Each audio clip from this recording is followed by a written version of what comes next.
Today, we're joined by Amruta.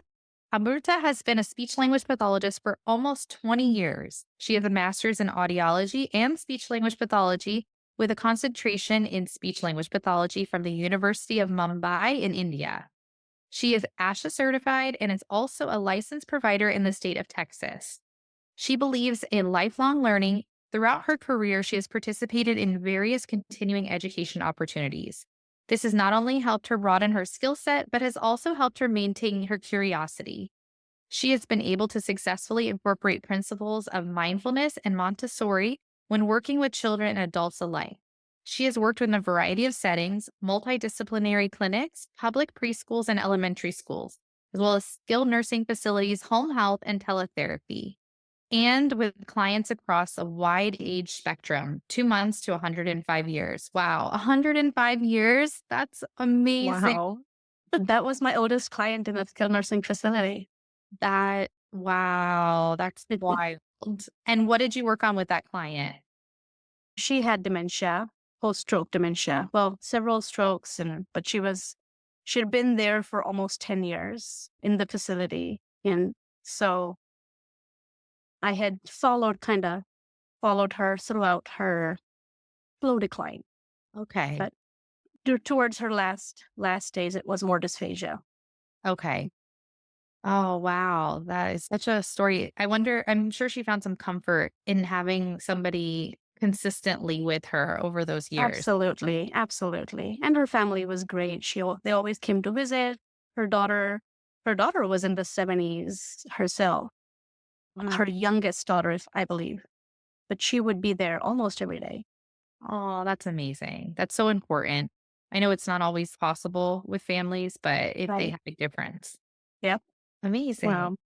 Well, Amruta, thank you so much for coming. Does that cover everything, or is there anything else that you'd like to add before we talk about incorporating mindfulness and Montessori into therapy? No, I think you covered everything, but Okay. those are two of my really favorite topics, mindfulness and Montessori. And credit goes to my children. I really took a deep dive into those subjects after I became a mom. So I'm excited to talk about that. Well, we're excited to learn more. So tell us a little bit about your business. You cover like many different settings and many different ages. So I would love to hear all about it. Yes. So my business, my private practice is pediatric focused. I provide speech and feeding therapy services for children birth to 12 years. Over the years, I do have a wide variety of age ranges that I worked with, but I think that age group is really a fun age group. The littles is who I love spending time with. And what I love most about them is they're so authentic. So they're just themselves. And it's our responsibility, I think, to open up their world and bring the world to them. No, but my private practice focuses on the pediatric population. Every session, of course, is personalized. I am bilingual. So I am very mindful of providing culturally responsive services, strengths-based services, and I'm hoping through my practice to educate and explore with the parents these new connections that their children are making with their environment, with their world, and help the family as a unit. I love that. That's amazing. And are you doing in person teletherapy? What does that look like right now for you? Currently, I do all my clients are in person because they're all local, but the option for teletherapy is very much open. I am licensed in Texas, so I have had parents reach out from other parts of the world, actually, from India, from Ireland, from Canada, but we haven't explored. We've only made connection. So the option is always open. That's great. And you said that you're bilingual. Do you want to share what languages? Or Sure. Yes. So my native language is Marathi. I am from India, and I am not up to date with the statistics, but at least 25 different languages that are spoken just in India. Wow. But I can fluently read, write, speak two of those. And of course, English. English happens to be one of the national languages of India. Not many people may know that. But yeah, so we speak English and Marathi, which is my native language at home, but I provide therapy services in Hindi, which is very similar to Urdu as well. Awesome. Thanks for sharing that. Sure. Yeah, that's awesome. So, why did you decide to start your own private practice? I know you mentioned a little bit about becoming a mom, but what was like the main driving factor of starting this? Absolutely being a model for my family, for my daughters. But throughout my career, I have experienced burnout, especially I think the COVID years were when it really hit the hardest. Throughout the different seasons of my life, I tried to explore different settings and I just happened to love each one of them. But then there came a point where I know I really love what I'm doing, but I'm not enjoying it anymore. And so that was really my push, my final push to start my private practice where I love what I do, but I wanted to also enjoy doing this while I'm doing it. So that was my biggest push.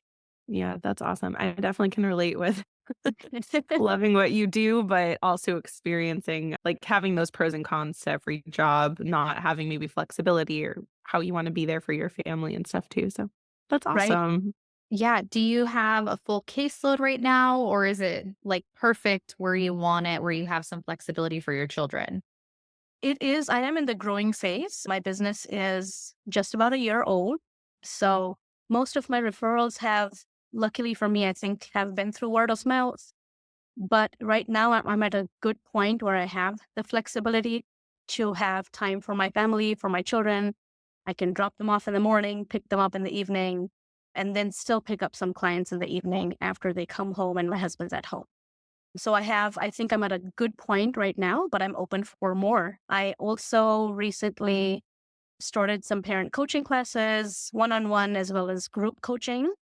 So this gives me also the flexibility, but also consistency because I can kind of work with the same families over a period of time, even if they're not quite ready for therapy yet. But at least I'm able to guide them or point them in the right direction. That's great. Yeah, you can't see everybody, right? There's like all of these wait lists, but I think a lot of therapists are moving to that coaching model so that at least parents can get started with their kiddos. Right. What I'm seeing with the younger ones, though, as new parents, they're reading all this information, they're reading books, they're going on the internet, they're talking to their friends.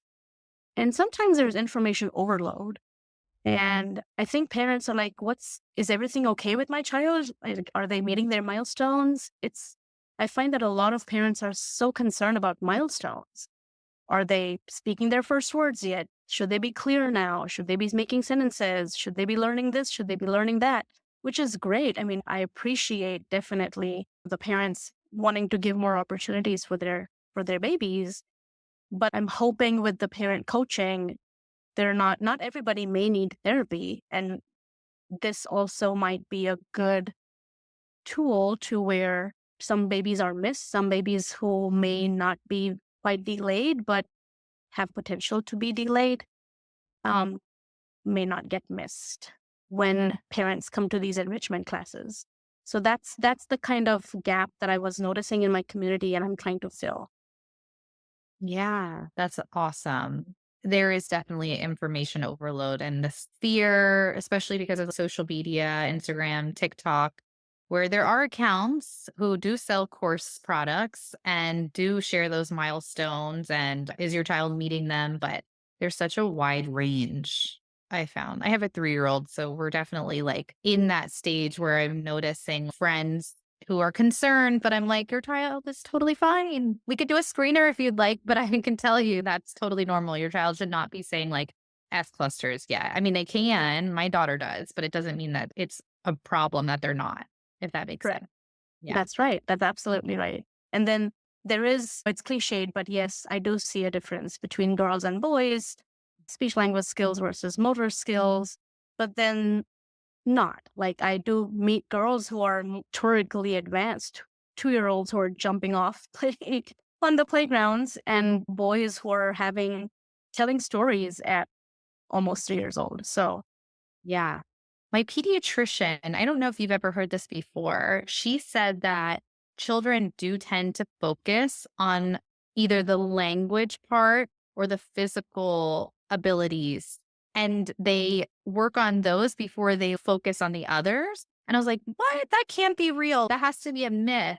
But I think I looked into it a little bit more and it's actually true. And I don't remember exactly why that is. If it's the child feels more comfortable with that skill, so they just go and run with it. Have you ever encountered that?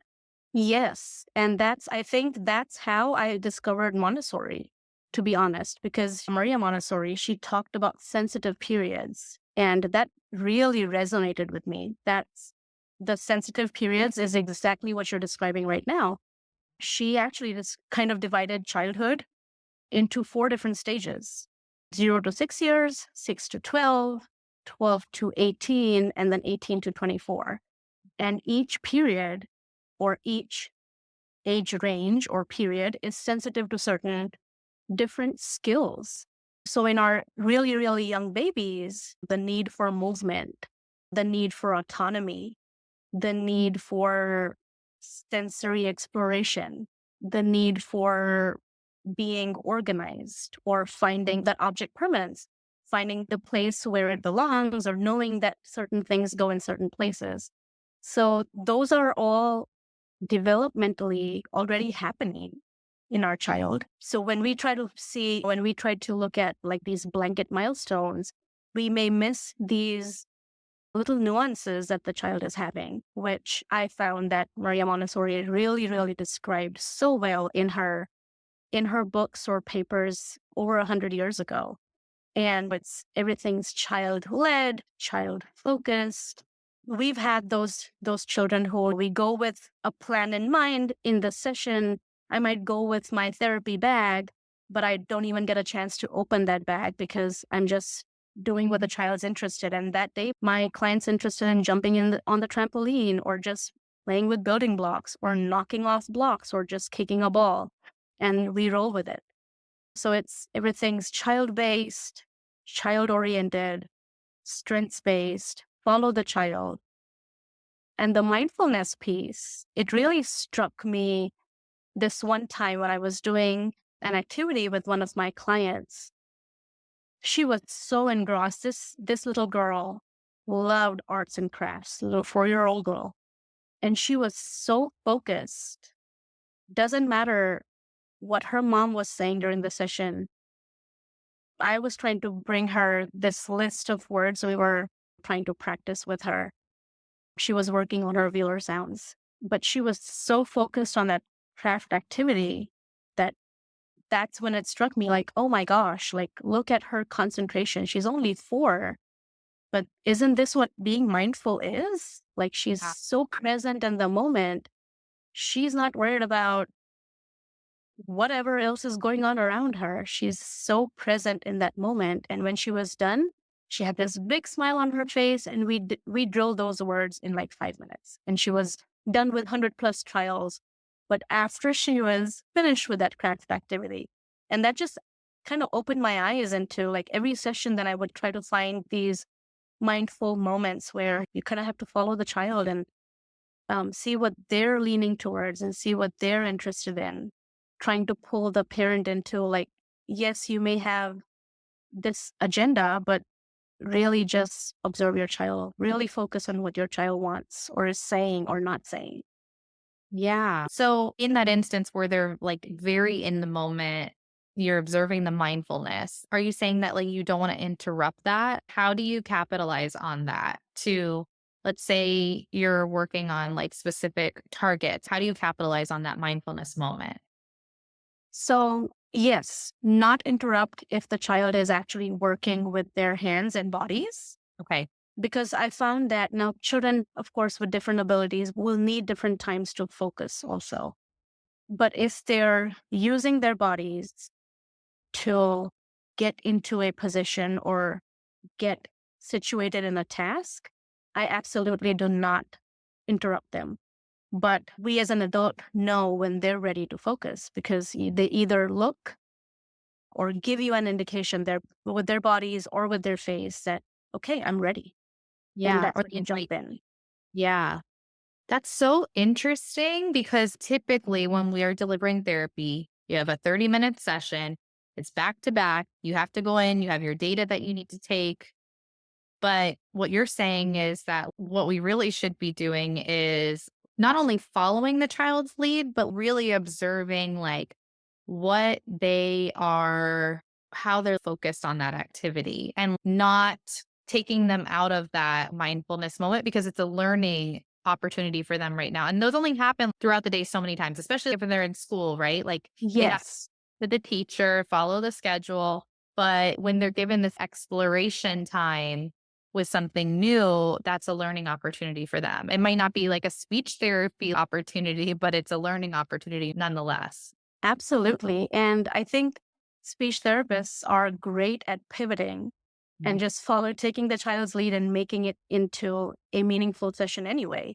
Like Yeah. even when I was working in the schools, I can distinctly remember this third grade child who was very sensitive, emotionally sensitive.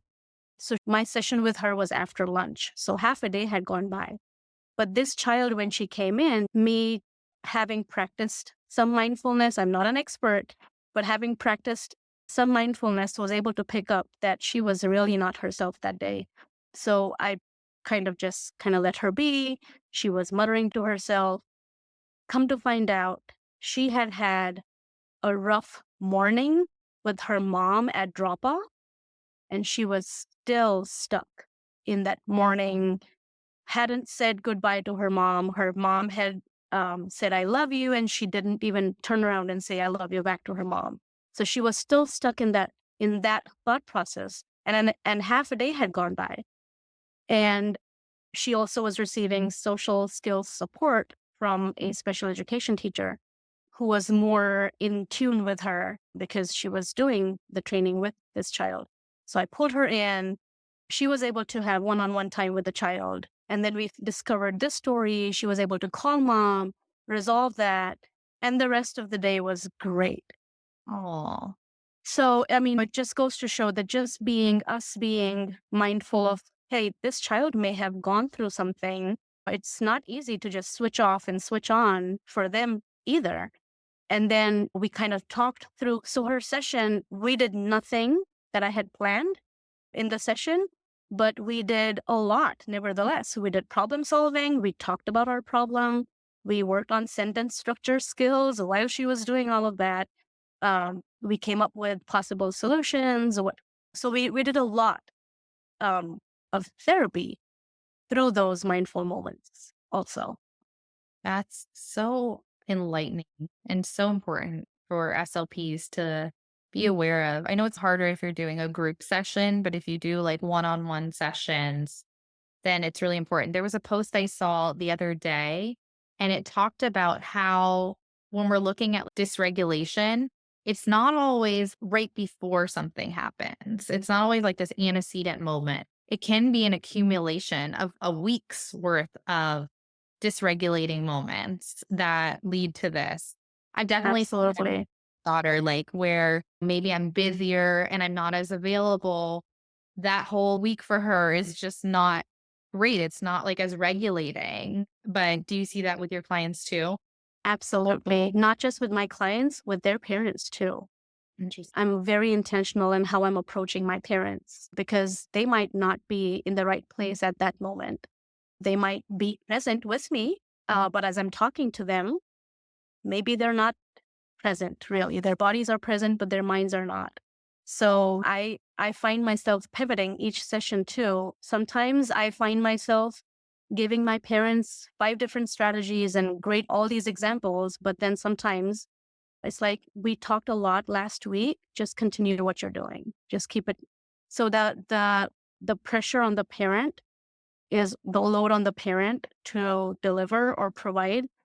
Hopefully, I'm lessening that burden too, or that load too, because they already have a child who has needs. And here I come as a professional and giving them more stuff to do. So I'm very mindful of that too. The mindfulness for me is important too. I'm mindful and intentional about what I'm telling, not just to my client, but to their parents too. I love that. Nicole, I know you had some follow up questions you were writing down. Yeah, so I was just thinking about, I mean, you kind of answered some of the things that I was already thinking about how we can adapt a session for a child, and definitely thinking about what's happening before the therapy room, how are the parents responding, and how we can adapt ourselves. But in what different ways do you try to adapt some of these Montessori methods to help either suit the needs of your client, or if you do have like a goal for that day, you might want to try to target. What are some of those, I don't know, overall strategies that you might use or tailor? So if you ask me about a Montessori-led approach, my most important strategy is really just observe and follow the child, because I might have specific goals that I might be working on, but I am not restricted to how I am approaching those goals. I think that's where the Montessori piece comes in. For example, I may have a goal for initiating asking for assistance in a home environment, and I'm not restricted to just for my toys, but I might take it into the kitchen. I might take it into the bathroom. So we may practice that skill of initiating asking for help in various situations using various methods, not just therapy toys. Does that kind of answer your question? Yeah, yeah, definitely. I think like thinking about those daily routines, different things that we can do to help with strategies for parents. So it's not just us playing like a game, but even stuff that we can relay to the parents of this is what we did in session and how they can carry that through in their routines too, right?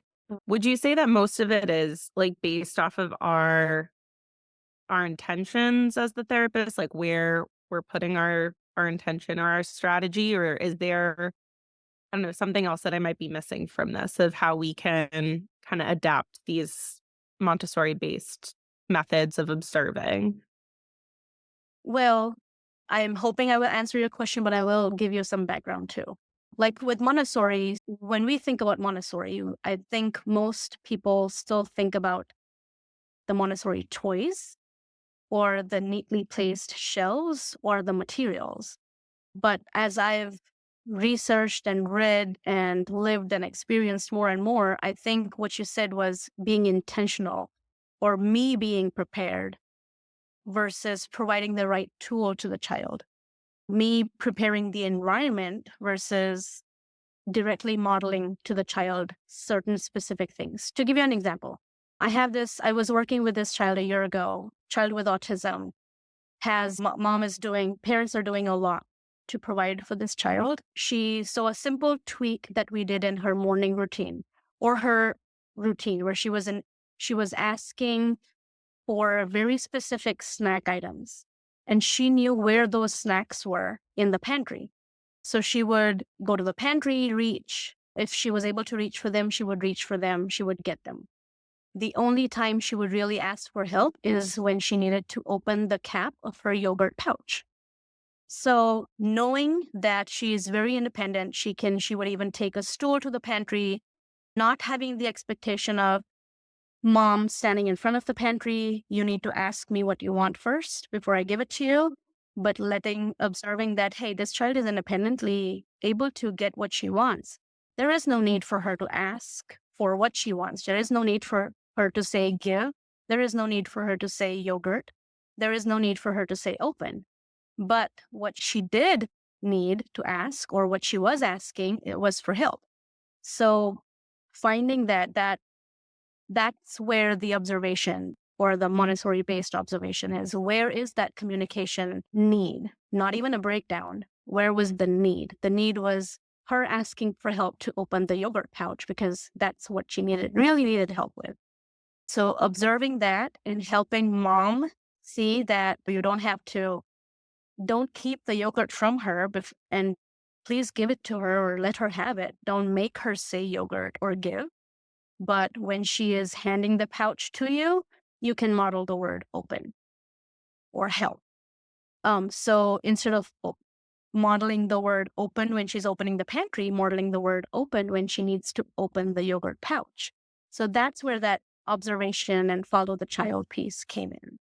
Yeah, that makes a lot of sense. I think that's a really great example to be able to visualize like what you're talking about when we're helping to coach these parents. Do you have any other examples of something similar to that that you might do while you're in the therapy room to open up those different opportunities for language?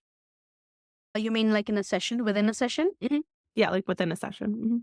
So in my private practice, I am doing home-based therapy sessions. So I am able to go to the clients' houses There have been a couple occasions where I've seen them maybe at a community location, one time at a park, one time actually in their preschool. But I was able to still use these principles in the classroom or in the area that we were working on or working in. Again, doesn't have to be with my toys or materials that I'm providing. The instance when we were at a park, we were at a bench. The child was done playing and I joined. I came in after the child was done, and when she was taking a break, ended up doing a great feeding session at the park. So the need was for her to sit at the bench at the park, open up her snacks, some sensory exploration, trying out some new foods. So again, maybe adjusting the environment and adjusting my expectations and my attitude rather than adjusting the actual materials. That's the approach I end up always using. I really find that to have a successful therapy session, but also to see progress, we need the child or the client to be prepared to participate. We need a prepared adult, which could be us or the parent, and a prepared environment, like setting up the environment in the right way to foster that communication or foster the skills that we're trying to build. I like it's like a triangle. I like that visualization because I think sometimes when you have an off session, you're like, okay, what piece wasn't working very well? And oftentimes it's one of those, like it's either the environment or the child's not ready to like learn or is dysregulated or the parent is dysregulated or Right. not willing to learn. So, yeah, that's a really, really good example for therapists to kind of do like a checklist. Like, where is everything at, like within this session? Because I think Right. often look at the client, like, is the client ready to learn? But we're not Right. looking at other pieces. Right. Right. And this is so important even for carryover of skills. Oftentimes we see that the child's doing great in therapy, but then that generalization piece is missing or doesn't get carried over at home, or the parents are still struggling at home, or the teachers are still struggling in the classroom. So that's where that environment and the adult piece comes into. Did you learn that? Or is that like something that you just kind of came up with? Because I really love that.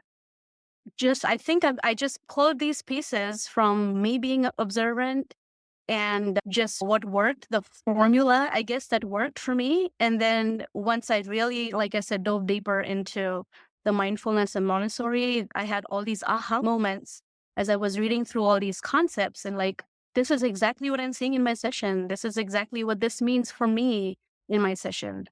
So it's just being, again, that lifelong learning piece. It's Yeah. what I learned Yeah. 20 years ago in grad school. I am not even doing half the things I learned 20 years ago. So things evolve and you evolve with it. We're always talking, I think, in parallel.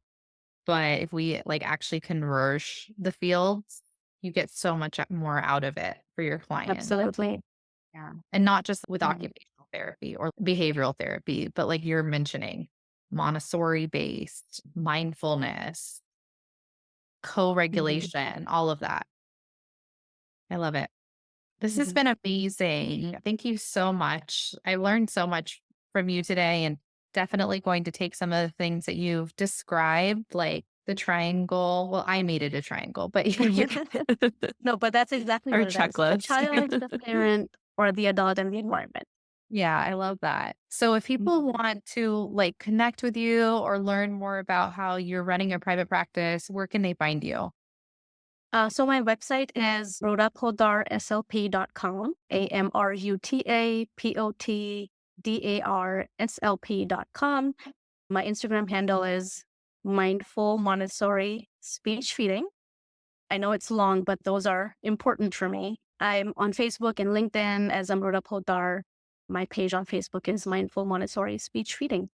Amazing. Thank you so Amazing. much. It's Thank been you for such a pleasure. coming. It's been such a pleasure talking to you both. And Vanita, I mean, you're doing an amazing job. I try to listen to all of your new episodes, and I find that every episode I learn something new. Like there's this aha moment in each episode. So thank you. Thank you for doing this.